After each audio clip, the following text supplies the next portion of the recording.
Hello मेरे प्यारे student. तो क्या हाल चाल। आई होप कि आप लोग बहुत ही मस्त होंगे, तंदुरुस्त होंगे और बेहतरीन होंगे। आपकी पढ़ाई भी बहुत ही करते हैं। कौन सा देखिए आपका सेट नंबर 7, ये कौन सा है? सेट नंबर आपका 7 है। कौन सा सेट है? ये 7 है, ठीक ना। जिसका कोड यहाँ पर दिया हुआ है, क्या है कोड? देखिए 346FY। क्या है? 346FY, जिसका आप लोग को इंतजार था बहुत ही दिनों, आज आ ही चुका है, ठीक है।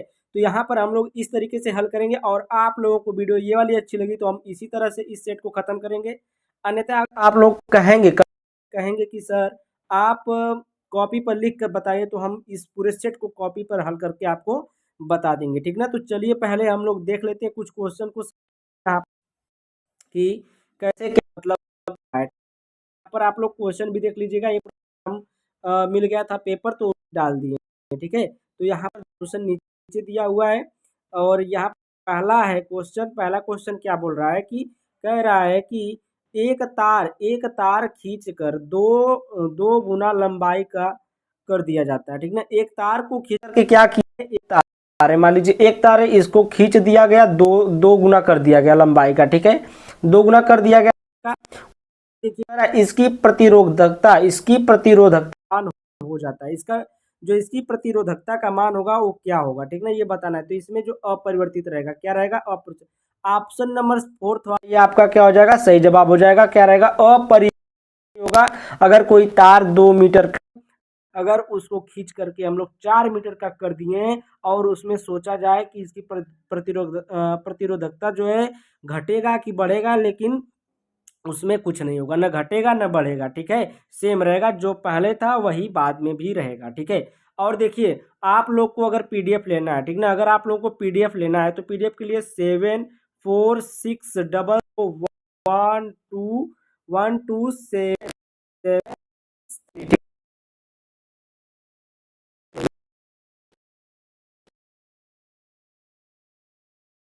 आपको 100 रुपये में पूरा प्रोवाइड करा दिया जाएगा, ठीक है। आगे चलते हैं हम लोग नेक्स्ट क्वेश्चन पर। कुछ बच्चे कहेंगे क्या बकवास कर रहा है यार। आगे चलते हैं, ठीक है। यहाँ पर देखिए करड़ी में तीन वाले प्रिज्म का अपवर्तक कोण न्यूनतम विचलन कोण के बराबर है, ठीक है। न्यूनतम विचलन कोण का मान क्या होगा, ठीक ना। न्यूनतम विचलन कोण का मान क्या होगा? देखिए करड़ी में तीन जो है, करड़ी में तीन का मान कितना है? यहाँ पर देखिए फार्मूला, यहाँ पर मैं आपको दिखा दूं। फार्मूला ये है, देखिए फार्मूला क्या है? एन इक्वल टू दिया है आपका अपवर्तनांक कितना दिया है? 30 दिया है। कितना दिया है? 30 दिया है। उसके बाद ए इक्वल टू जो होता है डेल्टा एम होता है। क्या होता है? डेल्टा एम होता है, ठीक है। डेल्टा एम, ठीक है। आगे चलते हैं हम लोग। देखिए फार्मूला आपका यहाँ पर है एन इक्वल टू क्या होता है? साइन साइन ये वाला फार्मूला है, ठीक है। ये वाला फार्मूला है, ठीक ना। साइन ए प्लस में डेल्टा एम अपान में 2 बटे में साइन ए अपान 2, ठीक है। ये आपका फार्मूला हो गया। अब क्या करेंगे? देखिए इसको हम लोग सही करेंगे, तो सही करेंगे तो फार्मूला आपको ये प्राप्त होगा, ठीक ना। साइन डेल्टा एम अपान में साइन डेल्टा एम अपान 2 प्राप्त हुआ, जो कि यहाँ पर देखिए अब हम लोग क्या करेंगे? यन का मान रखेंगे। यन का मान कितना है? करड़ी में 3 है, तो यहाँ पर देखिए 2 साइन डेल्टा एम अपान में 2 इंटू कास डेल्टा एम अपान में 2, ये किसका फार्मूला होता है पता है आपको? ये फार्मूला होता है, ठीक है। ये किसका फार्मूला होता है? 2 cos डेल्टा एम का, ठीक ना। 2 cos डेल्टा एम अपान 2, देखिए इसके बराबर यहाँ पर लिखा गया है, ठीक है। उसके बाद यहाँ पर हम लोग हल करेंगे इसको। अगर देखिए आप लोग इस पर अच्छा नहीं लग रहा है तो हम आपको कॉपी पर हल करा कर बता देंगे। एक बार आप लोग क्या करेंगे, एक बार जरूर आप लोग क्या करेंगे, कमेंट करके बताइएगा, ठीक है। तो यहाँ पर देखिए इसको हल करेंगे तो 2 cos डेल्टा एम बटे में 2 आएगा। अब देखिए 2 से 2 क्या हो जाएगा? 2 से 2 कैंसिल भी हो सकता है, लेकिन यहाँ पर देखिए मान रखा गया, ठीक ना। कॉस कॉस डेल्टा एम अपान 2, ये बचा कॉस डेल्टा एम अपान में 2, और ये देखिए करड़ी में 3, ये टू जो था इधर आ गया, ठीक है, इधर आ गया। तो यहाँ पर भी 2 से मल्टीप्लाई हो गया। यहाँ पर कुछ मिस्टेक, तो यहाँ पर देखिए क्या हो जाएगा, पहले इसको हम थोड़ा सा मिटा लें। यहाँ पर देखिए, यहाँ पर आपका जो फार्मूला बना था 2 cos डेल्टा एम अपान 2, किसका फार्मूला? यही फार्मूला, ठीक है, ये फार्मूला है। फार्मूला बन गया 2 cos डेल्टा एम अपान में 2 बना, ठीक है। उसके बाद देखिए आपका ये cos डेल्टा एम अपान 2 बराबर ये डेल्टा एम का मान रखेंगे करड़ी में 3, किसका है? डेल्टा एम का मान है, तो करड़ी में 3/2, और ये cos 30 अंश का मान होता है, ठीक ना। किसका मान होता है? cos 30 अंश का मान होता है। तो cos 30 अंश का मान हो गया, तो कॉस से क्या हो जाएगा? कॉस कैंसिल हो जाएगा। उसके बाद डेल्टा एम इक्वल टू क्या हो जाएगा? डेल्टा एम इक्वल टू और ये 2 से 2 कैंसिल हो जाएगा, ठीक है। यहाँ पर देखिए 2 से 2 कैंसिल हो गया और डेल्टा एम इक्वल टू आपका बच गया, delta M equal to 60 degree, ठीक ना। डेल्टा एम इक्वल टू कितना बच गया, 60 डिग्री। तो ये आपका क्या आ जाएगा, देखिए ऑप्शन नंबर आप देख लीजिए, ऑप्शन नंबर आपका थर्ड वाला क्या हो जाएगा, सही जवाब हो जाएगा, ऑप्शन वाला थर्ड वाला, ठीक है। उसके बाद देखिए क्वेश्चन है कि रूट में एल सी का मात्रक, एल सी का मात्रक क्या है, ठीक ना।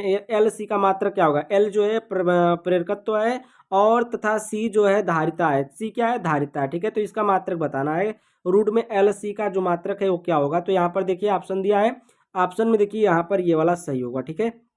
ये वाला आपका सही जवाब होगा, सेकेंड होता है। इसका मात्रक क्या होता है, जो प्रेरकत्व इंटू धारिता का मात्रक होता है सेकेंड, ठीक ना, वो भी रूट में, ठीक है। उसके बाद देखिए क्वेश्चन नंबर हम लोग आते हैं आपका घ पर। क्वेश्चन नंबर देखिए घ वाला दिया है कि किसी प्रकाश विद्युत सेल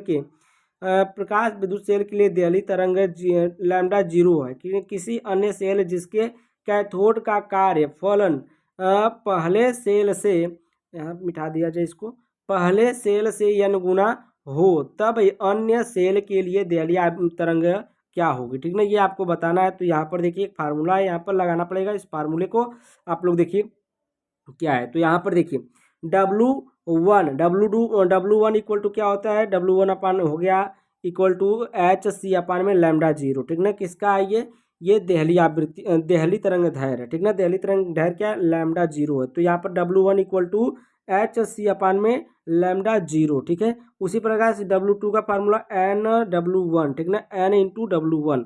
अब क्या करेंगे हम लोग, W1 का मान रख देंगे। तो यहाँ पर देखिए W1 का मान जब निकालेंगे तो यहाँ पर N इधर हो जाएगा, ठीक है। तो यहाँ पर देखिए, यहाँ पर दोनों का मान रखेंगे। यहाँ पर देखिए लैम्डा, इसको मिटाए फिर से बताएं, तो यहाँ पर इसका मान क्या हो जाएगा, देखिए इसका मान आपका हो जाएगा H C equal to NHC upon में लैम्डा 0, और अरे लैम्डा 0 यहाँ पर भी है, लैम्डा 0 यहाँ पर भी है, ठीक है। तो इसके बाद आपका HC से HC कट जाएगा, ठीक है, HC से HC कट जाएगा और लैम्डा 0 इक्वल टू क्या आ जाएगा, लैम्डा 0 इक्वल टू आपका आ जाएगा लैम्डा 0 अपान में n आ जाएगा, ठीक है, ये आ जाएगा। तो यहाँ पर देखिए कौन सा ऑप्शन सही हो जाएगा, आपका ऑप्शन नंबर 3 क्या हो जाएगा, सही जवाब हो जाएगा, ठीक है। ऑप्शन नंबर 3 आपका सही जवाब हो जाएगा, ठीक ना। अगर आपको समझ में नहीं आ रहा है तो एक बार कमेंट में करिए कि सर आप कॉपी पर पढ़ाइए, ठीक है। मैं तुरंत आपको कॉपी पर वीडियो बना कर दूंगा, फिर से बनाऊंगा वीडियो, इसी वीडियो को फिर से बनाऊंगा और बढ़िया समझाऊंगा, ठीक है। मुझे भी लग रहा है कि आप लोग को कहीं ना कहीं दिक्कत हो रही है, ठीक है, क्योंकि मुझे भी दिक्कत हो रही है, इसलिए मैं समझ सकता हूँ आपकी दिक्कत। अब यहाँ पर देखिए हम लोग आते हैं क्वेश्चन नंबर अंगा पर। क्वेश्चन नंबर अंगा है, दी गई नाभिक प्रक्रिया में W कण है, ठीक है। W क्या है, कण है। कण का मतलब क्या है, अल्फा भी कह सकते हैं, न्यूट्रॉन कह सकते हैं।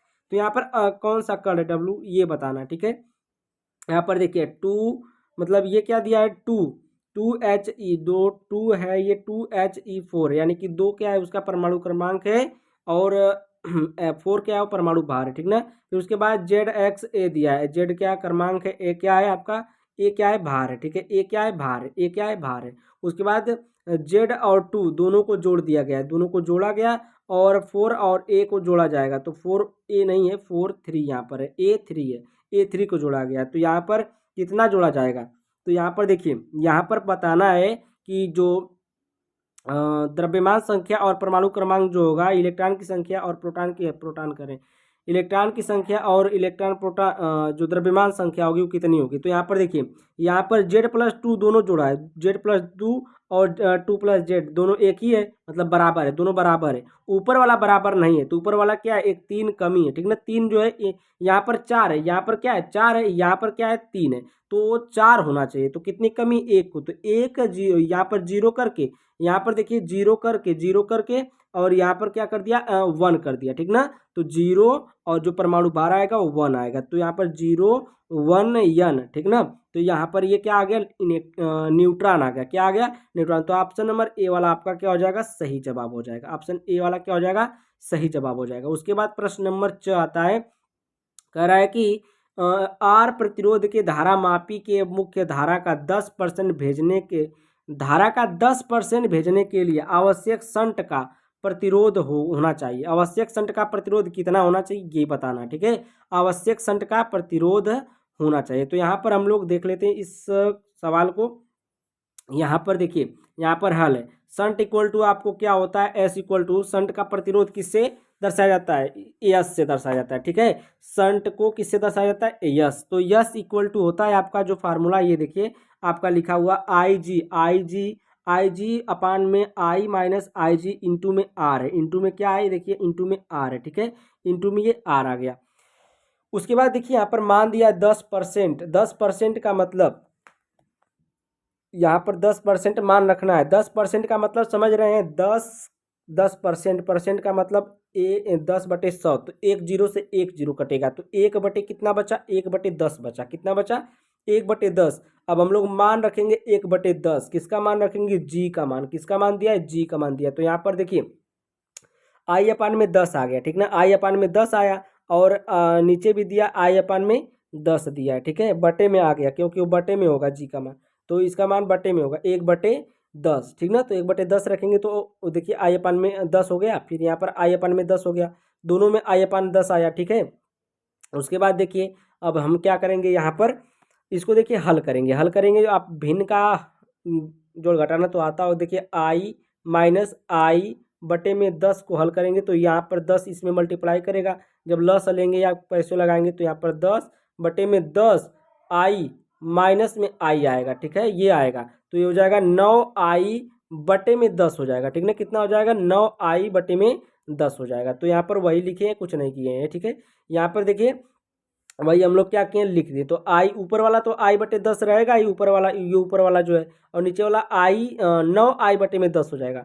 अब देखिए क्या हो जाएगा, 10 से 10 कैंसिल हो जाएगा, और आई से आई कैंसिल हो जाएगा, ठीक है। आई से आई कैंसिल हो जाएगा, ये आई से आई कैंसिल होगा। उसके बाद बचेगा क्या, एस इक्वल टू आपका बच जाएगा, एस इक्वल टू आर बटे में 9 बच जाएगा। क्या बच जाएगा, आर बटे में 9 बच जाएगा, ठीक ना। आर बट्टे में 9, ये आपका क्या हो जाएगा, आंसर हो जाएगा। उसके बाद देखिए ऑप्शन में कौन सा दिया, आर बट्टे में 9, तो ऑप्शन नंबर आपका पहला वाला क्या हो जाएगा, सही जवाब हो जाएगा, ठीक है। बात समझ में आ रही नहीं, इस पर स्क्रीन पर अगर नहीं समझ में आएगा तो मैं आप लोगों को समझाऊंगा, ठीक है। उसके बाद देखिए प्रश्न नंबर 2 है। तो यहाँ पर देखिए प्रश्न नंबर 2 है, चुंबकीय द्विध्रुव आघूर्ण का व्यंजक तथा मात्रक लिखिए। लिखना है, ठीक ना, सिर्फ लिखना है, हल नहीं करना है पूरा, ठीक है। उसके बाद देखिए दूसरा पॉइंट है, सूक्ष्म तरंगे क्या है, सूक्ष्म तरंगे क्या है, इनका एक उपयोग बताइए, ठीक है। और ग वाला है, ध्रुवण कोण से क्या तात्पर्य, ध्रुवण कोण से क्या तात्पर्य, ये भी बताना है। और यहाँ पर प्रदत्त चित्र पीएन संधि डायोड अग्र अभिनत है अथवा उत्क्रम अभिनत है, ये बताना है, ठीक ना। अभिनत कौन सा अभिनत है। और दूसरा अंग वाला क्वेश्चन है, ये क्वेश्चन एक बार देख लीजिए, सॉल्यूशन हम खाली वहाँ पर लिखे हैं। वहाँ पर देखिए अंग वाला कह रहा है कि एक हेनरी स्व प्रेरकत्व को परिभाषित कीजिए। एक हेनरी स्व प्रेरकत्व को क्या करना है, परिभाषित करना है, ठीक ना। दूसरा वाला है, च वाला है, धारा घनत्व की परिभाषा तथा मात्रक लिखिए। क्वेश्चन देख लिए ना आप लोग, क्वेश्चन को देख लीजिए, स्क्रीनशॉट मान लीजिए, आगे चलते हैं हम लोग। क्वेश्चन को देख लिए ना, आगे चलते हैं हम लोग सॉल्यूशन पर, ठीक है। सॉल्यूशन इसका कुछ बाद में है, तो सॉल्यूशन जब क्वेश्चन पूरा हम खींच लिए, तो यहाँ पर देखिए क्वेश्चन का सॉल्यूशन है, ठीक है। यहाँ पर देखिए सॉल्यूशन है, पहला का आंसर है, यहाँ पर क का आंसर आपका देखिए क्या है, चुंबकीय द्विध्रुव आघूर्ण जो फार्मूला होता है इसका क्या होता है, देखिए इसका फार्मूला ये होता है कि m equal to I A, M equal to I A होता है, m equal to I A, जहाँ I प्रवाहित धारा तथा ए कुंडली का अनुप्रस्थ काट का क्षेत्रफल है, अनुप्रस्थ काट का क्षेत्रफल है। इसका मात्रक एम्पियर मीटर स्क्वायर होता है, इसका मात्रक क्या होता है, एम्पियर मीटर स्क्वायर होता है, ठीक है। ये बात आपको समझ में आ रही है ना, एम्पियर मीटर स्क्वायर होता है। किसका, चुंबकीय द्विध्रुव आघूर्ण का मात्रक क्या होता है, एम्पियर इंटू मीटर स्क्वायर होता है। उसके बाद देखिए सूक्ष्म तरंगे क्या है, तो यहाँ पर देखिए सूक्ष्म तरंगे, देखिए सूक्ष्म तरंगे देखिए 10 के पावर 9 हर्ट्ज से 10 के पावर 12 हर्ट्ज की आवृत्ति सूक्ष्म तरंगे कहलाती है, ठीक ना। देखिए क्या कहा है कि सूक्ष्म तरंगे क्या, उसका उपयोग लिखना है एक थे। तो यहाँ पर देखिए 10 के पावर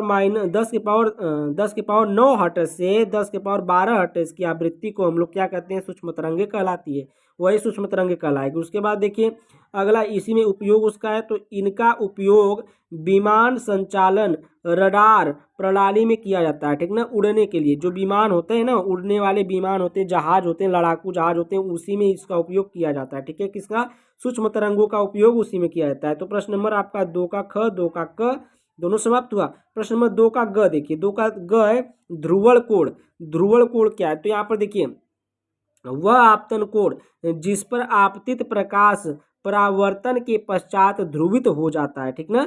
वह आपतन कोण जिस पर आपतित प्रकाश परावर्तन के पश्चात ध्रुवित हो जाता है, उसी को हम लोग क्या कहते हैं, ध्रुवण कोण कहते हैं।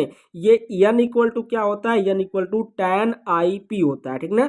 n इक्वल टू क्या होता है, tan IP होता है। तो ये क्या हो गया, ध्रुवण कोण हो गया आपका। वह आपतन कोण जिस पर आपतित प्रकाश परावर्तन के पश्चात ध्रुवित हो जाता है, उसी को हम लोग ध्रुवण कोण कहते हैं। इक्वल टू tan IP इसका फार्मूला होता है। उसके बाद देखिए दू का घ वाला प्रश्न नंबर 2 का घ देखिए, कह रहा है कि P क्वेश्चन आप लोग को मैं दिखा दिया हूँ, ठीक है। क्वेश्चन एक बार और देखना चाहते हैं तो मैं ऊपर जाना पड़ेगा मुझे। तो यहाँ पर हम लोग आ गए क्वेश्चन पर, 1 मिनट क्वेश्चन देख लो। यहाँ पर देखो क्वेश्चन है कि प्रदत्त चित्र में पीएन संधि डायोड अग्र अभिनत अथवा उत्क्रम अभिनत है। इसको देखिए यहाँ पर -5 वोल्ट है और यहाँ पर -3 वोल्ट है, ठीक है। आगे चलते हम लोग देखते हैं उसका सॉल्यूशन नीचे गया। अब देखिए यहाँ पर हम लोग, अगर आप लोग को पीडीएफ चाहिए तो जो नंबर हम दिए थे उस नंबर पर आप लोग कॉन्टेक्ट करिए और आप लोग पीडीएफ ले लीजिए, ठीक है। तो यहाँ पर देखिए सॉल्यूशन है आपका अंग वाला, देखिए घ वाला। पी का विभव जो पी का विभव है, ठीक ना, पी का विभव -3 वोल्ट है, ठीक ना, -3 वोल्ट। यन के विभव -5 वोल्ट से अधिक है। जो तीन है वो किससे अधिक है, -5 से, क्योंकि देखिए -5 और -3 में कौन बड़ा है, तो आप कहेंगे -3 बड़ा, न कि -5 बड़ा, ठीक है। माइनस में है तो कम ही रहेगा, जितना भी ज़्यादा रहेगा वो कम रहेगा और जो कम रहेगा वो ज़्यादा रहेगा, माइनस वाला चीज़, ठीक है। तो यहाँ पर देखिए कह रहा है कि P का विभव -3 वोल्ट, N के विभव -5 वोल्ट से अधिक है, अतः प्रदत्त पीएन संधि अग्र अभिनत में है, ठीक ना।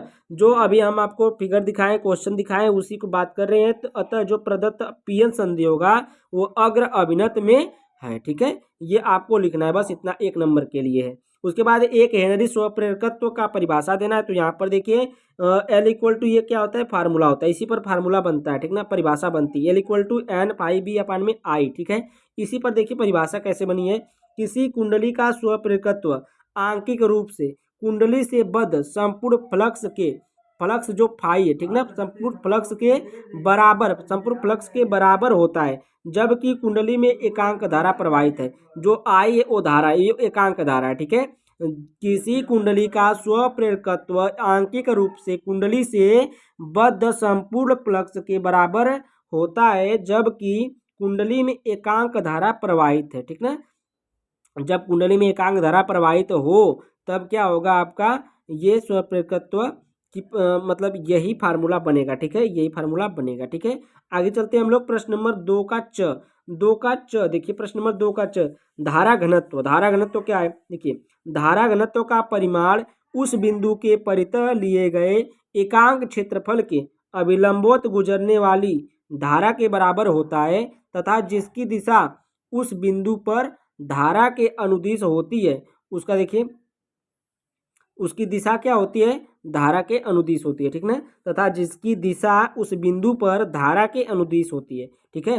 और J इक्वल टू, देखिए यहाँ पर J इक्वल टू इसका मात्रक एम्पियर, ये J इक्वल टू क्या होता है, I/A होता है। इसका मात्रक क्या होता है, एम्पियर प्रति मीटर स्क्वायर होता है। क्या होता है, एम्पियर प्रति मीटर स्क्वायर इसका मात्रक होता है, ठीक है। तो यहाँ पर आप देख चुके हैं, आप लोग प्रश्न नंबर 2 का खत्म किए, ठीक ना। इसमें 2 प्रश्न खत्म किए, प्रश्न नंबर 1 और प्रश्न नंबर 2। तो सेट नंबर 7 का ये शुरू हो गया है, तो इसको हम खत्म भी करेंगे जल्द ही। तो इसको मतलब खत्म कर देंगे जल्द ही, 2-3 दिन में खत्म हो जाएगा, ठीक है। मतलब 4-5 वीडियो बनेगी इस पर, छोटी छोटी बनी रहती हूँ। तो अगर आप लोग को वीडियो अच्छी लगे तो वीडियो को लाइक करें, चैनल को सब्सक्राइब करें, वीडियो को शेयर भी करें, ठीक है। अगर आप लोग को इस पर पढ़ाना अच्छा नहीं लग रहा है तो मैं कॉपी पर आपको पढ़ा दूंगा बढ़िया से, जैसे पढ़ाता हूँ, ठीक है। उस प्रकार से अगर आपको वीडियो चाहिए तो एक बार कमेंट कर दीजिए, मैं आपको क्या कर दूंगा, उसी पर समझा दूंगा, ठीक है। फिर से समझाऊंगा यही चीज़, अगर आपको समझ में नहीं आई होगी तो thank you, bye bye for watching my video, ठीक ना, बाय बाय।